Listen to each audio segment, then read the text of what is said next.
हमारा चैनल है आपकी हंसी की दुनिया का पासवर्ड। हमारी हंसी की फैक्ट्री चालू है, बस आप तो ऑर्डर देते रहो। चैनल को लाइक और सब्सक्राइब करना मत भूलिए।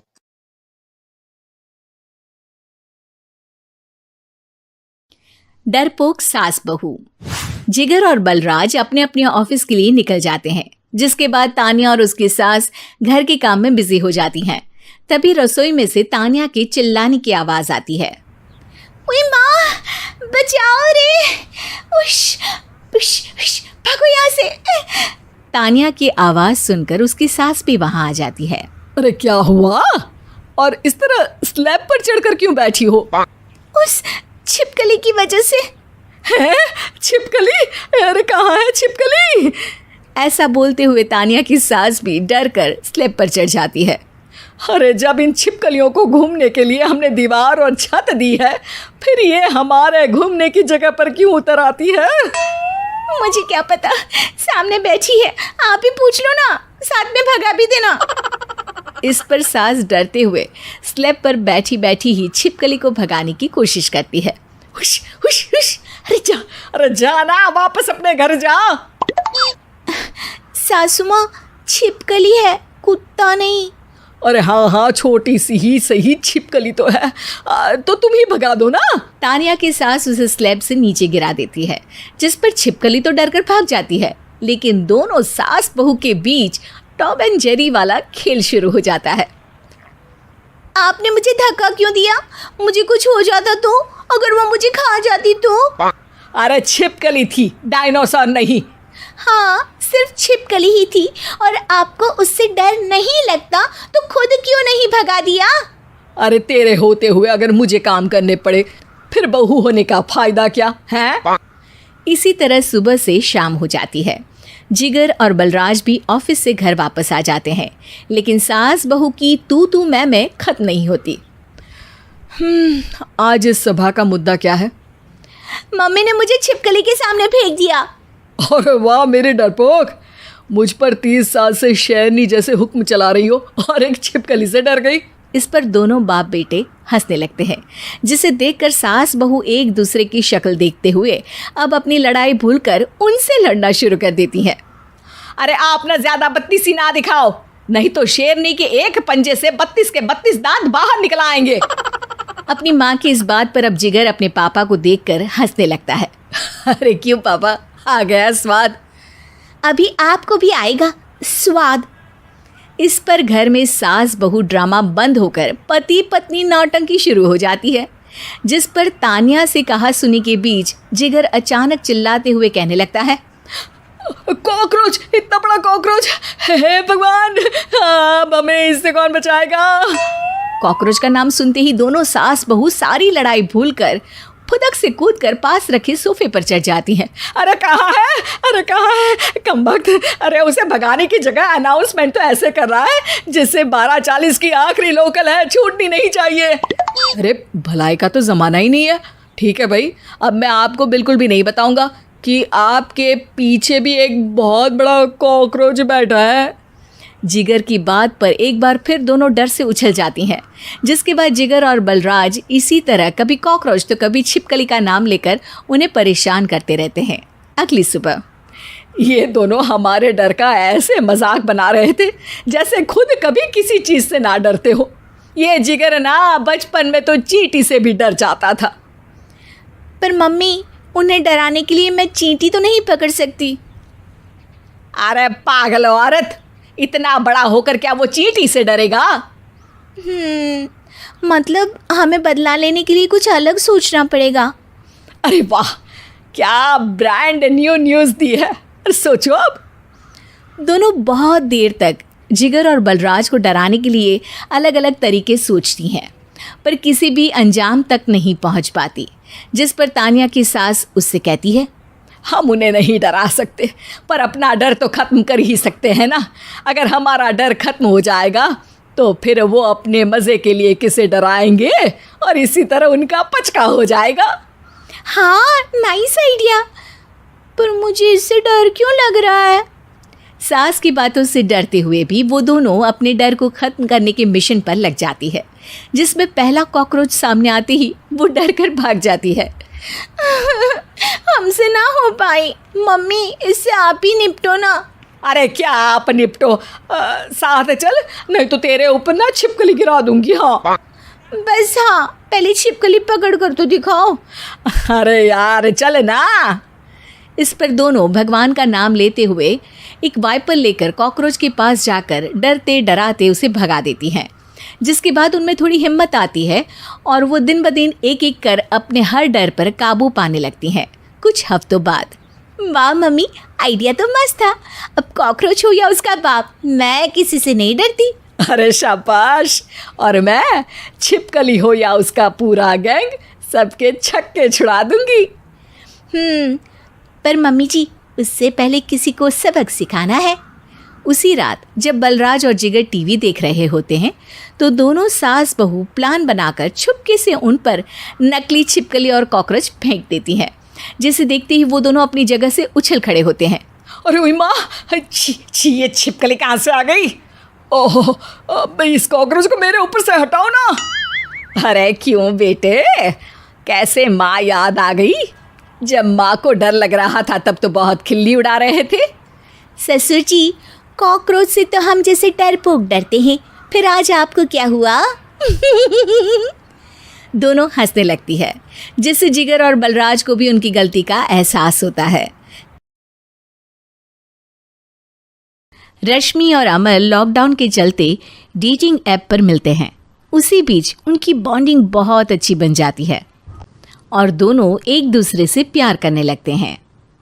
बस लॉकडाउन खत्म होते ही चट मंडी पट शादी। उससे पहले घर में बात तो कर लो। अरे माँ पापा कभी मना नहीं करेंगे। अमर की बात सुन रश्मि खुश हो जाती है। ऐसे ही दिन बीतते हैं और देखते ही देखते लॉकडाउन खुल जाता है, जिसके अगले ही दिन अमर अपने परिवार के साथ रिश्ता लेकर रश्मि के घर पहुंच जाता है। अभी लॉकडाउन खुला ही है और कोरोना तो ख़त्म भी नहीं हुआ, इसलिए ज़्यादा कुछ ना करके अगले कुछ दिनों में छोटे फंक्शन के साथ शादी कर लेते हैं। अमर के पापा की बात पर सब सहमत हो जाते हैं। कुछ दिन बाद दोनों की शादी हो जाती है और रश्मि अपने ससुराल पहुंच जाती है। बेटा, शादी तो तूने अपनी मर्जी से कर ली, लेकिन बहू को बोल देना इस घर में हुक्म मेरा ही चलेगा, इसलिए अपना राज जमाने की कोशिश भी ना करें। माँ, रश्मि को यहाँ सिर्फ प्यार, आशीर्वाद और अपनापन चाहिए, पैसा या राज नहीं। बेटी की बात पर सास मुंह बनाए वहाँ से चली जाती है और अब वो हर रोज़ रश्मि को परेशान करना और ताने देना शुरू कर देती है। देखो, ये है आजकल की लड़की, इंटरनेट पर लड़कों से बातें करते हुए इन्हें शर्म भी नहीं आती, और यहाँ तो देखो कितनी सीधी सुशील बनकर दिखा रही है। मम्मी, शादी के रिश्ते वाले इंटरनेट ऐप से जब किसी को कोई दिक्कत नहीं है, फिर डेटिंग ऐप के जरिए मिलना किस तरह गलत हो सकता है? रश्मि के डेटिंग ऐप वाली बात सुन उसकी हैरान सास तुरंत तुनक कर पूरे घर को सिर पर उठा लेती है, जिसकी आवाज़ सुन अमर और उसके पापा भी वहाँ आ जाते हैं। हाय मेरी माता, इतना बड़ा झूठ! डेटिंग ऐप को इंटरनेट के जरिए मिली है बोलकर इस कलमुही को मेरे सर ला बिठा दिया। अरे नास पिटी, तुझे जरा भी शर्म नहीं आई? वहाँ न जाने कितने लड़कों से गुलू गुलू करके तुझे मेरा ही लड़का मिला था फंसाने के लिए। माँ, मुझे तो समझ नहीं आ रहा क्या बोले जा रही हो। डेटिंग ऐप इस्तेमाल करना कोई अपराध नहीं है, और तुम रश्मि को ऐसा कैसे बोल सकती हो? मैं भी तो था उस ऐप पर। पहले उसके लिए माँ से झूठ बोला और अब लड़ाई कर रहा है। सास और अमर की बात सुनकर रश्मि हैरान खड़ी रहती है। अमर, तुमने घर में झूठ क्यों बोला? ये सब देख रही हो ना, इसी की वजह से झूठ बोलना पड़ा। एक तरफ अमर और रश्मि की ये बात चल रही होती है, वहीं दूसरी तरफ सास का नॉन स्टॉप क्लेश सबको परेशान कर देता है। सब एकदम चुप, जो हुआ सो हुआ, अब मुझे कुछ ना सुनाई दे। पति की बात सुन सास चुप होकर वहाँ से चली जाती है, लेकिन अब वो रश्मि के सिर दुनिया भर के सारे काम डालकर उसका जीना पहले से भी ज़्यादा मुश्किल कर देती है। मम्मी, मैं आपका गुस्सा समझ सकती हूँ, आपको जो करना है कर लीजिए, मैं कभी कुछ नहीं बोलूँगी। उम्मीद है किसी दिन तो आपका गुस्सा शांत होगा और नफ़रत प्यार में बदलेगी। रश्मि की अच्छाई को उसका नाटक समझकर सास गुस्से के 7वें आसमान पर चढ़ जाती है और उसी शाम रश्मि को नीचा दिखाने के लिए अपनी सहेलियों को घर बुलाकर उसकी बुराइयां करने लगती है। अरे कौशल्या, क्या बताऊं, आजकल के बच्चे ना बहुत एडवांस हो गए हैं। पहले रिश्ते घर परिवार वाले सब देख परख के कराते थे, और अब ये लोग खुद न जाने कहाँ कहाँ मिलकर खुद ही सब कुछ पक्का करके हमें बता देते हैं। लड़की का कैसा दिन धर्म, कैसा ईमान, कैसा चरित्र कुछ नहीं पता, बस प्यार किया और घर लाकर बिठा देते हैं। अरे ऐसा क्यों बोलती हो? आजकल बच्चे अपने आप में बहुत समझदार हो गए हैं, और फिर पूरी जिंदगी तो उन दोनों को ही साथ निभानी है। अपनी पसंद से शादी कर भी ले तो क्या दिक्कत, तू ही देख ले, पहले इतना अच्छा बेटा और अब सोने पर सुहागे जैसी सर्वगुण संपन्न बहू। और पता है, अभी कुछ दिन पहले मेरी बेटी ने मुझे डेटिंग ऐप के बारे में बताया, जहाँ लड़का लड़की अपनी पसंद से अपने आप एक दूसरे को चुन लेते हैं, और फिर अगर सब सही रहता है तो बात आगे भी बढ़ जाती है। अरे इसमें इतना खुश होकर क्या बता रही हो? ये तो गलत है। न जाने कौन क्या है, कितना झूठ कितना सच है। अरे पर सोचो, जब तुम किसी के बताए रिश्ते को देखने जाते हो तो क्या एक ही बार देखने से सच झूठ का पता लगा सकती हो? ज़रूरी नहीं कि बच्चों का लिया फैसला हमेशा गलत हो। अरे बहुत बार हमसे भी तो गलत फैसले होते हैं ना। अच्छे बुरे लोग तो हर जगह मिल सकते हैं, फिर इसमें सिर्फ बच्चे ही गलत कैसे? सहेलियों की बात सुन सास सोच में पड़ जाती है और इसी तरह कुछ दिन बीत जाते हैं, जिसमें ना तो वो रश्मि को परेशान करती है और ना ही कोई ताना सुनाती है, जिसे देख रश्मि परेशान हो जाती है। मम्मी, आपकी तबीयत तो ठीक है ना? कुछ दिनों से देख रही हूँ आप मुझे कुछ बोलती ही नहीं। तो मेरा परेशान करना ज्यादा अच्छा लगता है क्या? नहीं, आपकी शांति उससे ज़्यादा परेशान कर रही है। शांति इसलिए है क्योंकि मुझे एहसास हो गया है कि गलत तुम लोग नहीं, मेरी सोच है। प्यार तो एक सुंदर एहसास और शादी खूबसूरत साथ है।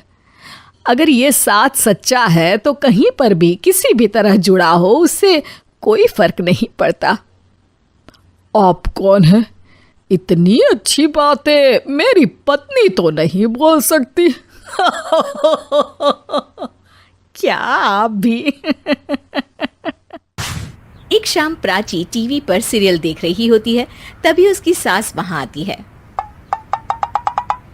अरे सीरियल में तो ऐसे मग्न है जैसे आज रात का खाना पड़ोसी आकर बनाएंगे। मुझे पता ही नहीं था आपने अपने बेटे की शादी पड़ोस में भी की हुई है। हैं? मतलब? मतलब इस घर में सारा काम बहू ही करती है, आप तो सिर्फ खर्राटे मारती हैं। अच्छा जी, फिलहाल तो तुम आराम फरमा रही हो, चलो जाओ, ये मेरे टीवी देखने का समय है। आहा, इसीलिए मुझे भगाया जा रहा है। सॉरी, अब तो बिल्कुल नहीं जाऊंगी।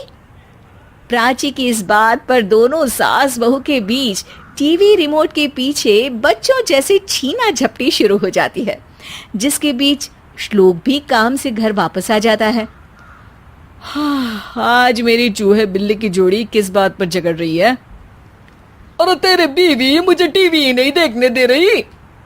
अरे तुम्हारी मम्मी मुझे खाना बनाने के लिए फोर्स कर रही है। अरे वाह, ऐसे बेतुके रीजन पर तो बच्चे भी झगड़ा नहीं करते। अरे मुझे कुछ मत बोल, सब इसने ही शुरू किया है। हाँ हाँ, जैसे आप तो बहुत दूध की धूली है ना। अरे बस, दोनों चुप। प्राची जाओ, खाने की तैयारी करो, और माँ तुम छोड़ो, तुम्हें क्या बोलूं, शांति से अपना सीरियल देखो, मुझे दोबारा लड़ने की आवाज सुनाई नहीं देनी चाहिए। ऐसा बोलकर श्लोक वहां से चला जाता है, जिसके पीछे पीछे प्राची भी कुछ न कुछ बड़बड़ाते हुए रसोई में चली जाती है। हाँ हाँ, सासू जी को तो कुछ बोलेंगे ही नहीं, बस मुझ पर ही हुक्म चलता है, खाना बनाओ, जैसे मैं इनके घर में खाना बनाने के लिए आई हूँ। इसी तरह शाम बीतती है और रात को श्लोक और प्राची की सास खाना खाकर सोने चले जाते हैं, लेकिन प्राची गुस्से में कुछ खाए बिना काम में ही लगी रहती है। इस घर में किसी को घंटा फिक्र नहीं पड़ता, मैं खाऊं या भूखी रहूं। प्राची कुछ देर के लिए रसोई से बाहर जाती है और जैसे ही वापस आती है तो वहां दूध का भरा ग्लास देखकर हैरान रह जाती है। फिक्र पूरी है, बस दिखाना नहीं है। प्राची दूध पीकर सोने चली जाती है और अगली सुबह एक बार फिर सास बहू का कार्टून नेटवर्क स्टार्ट हो जाता है। ये तुमने ही किया है। अरे अजीब जबरदस्ती है, मैं बोल रही हूँ मैंने कुछ नहीं किया। दोनों ने मिलकर पूरे घर को पागल खाना बनाया हुआ है। यहाँ कोई नॉर्मल इंसान तो रह ही नहीं सकता, इसीलिए अब पड़ोसी क्या रिश्तेदार भी घर आने से कतराते हैं। और सुन बेटे, तू भी चंगा, तेरी माँ भी चंगी, तेरी बीवी भी चंगी, रिश्तेदार। हाँ जी, आपको नहीं पता क्या, गंगाधर ही शक्तिमान है, रिश्तेदार ही। हाँ हाँ, बस समझ गया। कभी जानवरों जैसे लड़ेंगी तो कभी जुगलबंदी करेंगी। भाई मैं आप दोनों के बीच में नहीं फंसना चाहता। सास बहू की इस मनमौजी जोड़ी से परेशान होकर श्लोक अपना सिर खुजलाता वहां से चला जाता है। चलो अब मैं भी कीर्तन में जा रही हूँ। इस पर जैसे ही सास कमरे में अपना पर्स लेने जाती है तो वहां नाश्ते की प्लेट रखी देख मुस्कुराने लगती है और नाश्ता करके घर से बाहर निकलते हुए कुछ पैसे टेबल पर रख जाती है, जिसके कुछ देर बाद सिलेंडर वाला घर आता है। ओ मोरी मैया, मैं सिलेंडर के बारे में तो बिल्कुल भूल ही गई थी। घर खर्च के सारे पैसे भी मम्मी के पास है और श्लोक से बोला तो उल्टा 4 बात सुनाएंगे। प्राची ये सोच ही रही होती है कि अचानक उसका चेहरा चमक उठता है और वो घर में आकर इधर उधर देखने लगती है। तभी उसकी नज़र टेबल पर रखे पैसों पर पड़ती है, जिन्हें वो सिलेंडर वाले को दे देती है। ये सब श्लोक देख लेता है। अच्छा बेटे, इतना बड़ा घोटाला, सबके सामने मैं तेरी दुश्मन और पीठ पीछे तेरी मेरी यारी। इस पर श्लोक एक प्लान बनाता है और शाम को सब एक साथ बैठे होने पर बोलने लगता है। माँ, तुम दोनों की बहुत लड़ाई होती है, इसलिए मैं सोच रहा हूँ कि प्राची को उसके घर छोड़ाऊं। इससे वो भी खुश रहेगी और तुम भी। अचानक श्लोक की ये बात सुनकर सास बहू शौक से उसकी तरफ देखती है। अरे ऐसे कैसे घर छोड़ाओगे, मुझे कहीं नहीं जाना। अरे तुमने बोला नहीं पर मैंने सुन लिया, तुम्हें मम्मी के साथ रहना अच्छा नहीं लगता, मुझे पता है। अरे वो अरे, जब बहू खुद कुछ काम बोले तो वो तुझे सुनता नहीं, और अब जो इसने बोला ही नहीं वो तू समझ गया। जब उसे नहीं जाना तो फिर जबरदस्ती क्यों कर रहा है? अच्छा, फिर आपको मौसी के घर छोड़ाता हूँ। बस अब आप दोनों एक घर में एक छत के नीचे नहीं रह सकती। मैं इस टॉम एंड जेरी की जोड़ी को और नहीं झेल सकता। है? ऐसे कैसे नहीं रह सकते? तुम्हें इतनी दिक्कत है तो तुम्हारा बोरिया बिस्तर पैक कर देती हूँ, लेकिन मम्मी जी कहीं नहीं जाएंगी। बिल्कुल यही सुनना था मुझे। अगर दोनों में इतना ही प्यार है फिर हर वक्त ये लड़ाई का नाटक क्यों करती हो? देखा मैंने कैसे माँ किचन में दूध रखती है और तुम उनके लिए कमरे में नाश्ता रखती हो, और कैसे वो पहले ही तुम्हारी दिक्कत समझकर घर में पैसे रखकर बाहर जाती है। अरे भाई, इतना ड्रामा तो डेली सोप में भी नहीं होता जितना तुम दोनों ने इस घर में फैलाया हुआ है। तू हमें टॉम एंड जेरी बोलता है ना, तो याद कर वो दोनों भी एक दूसरे को बाहर वालों की बुरी नजर से बचाने के लिए हमेशा सबके सामने लड़ते थे, लेकिन अकेले में दिक्कत के समय मदद भी तो करते थे। बस हमारा रिश्ता भी कुछ ऐसा ही है।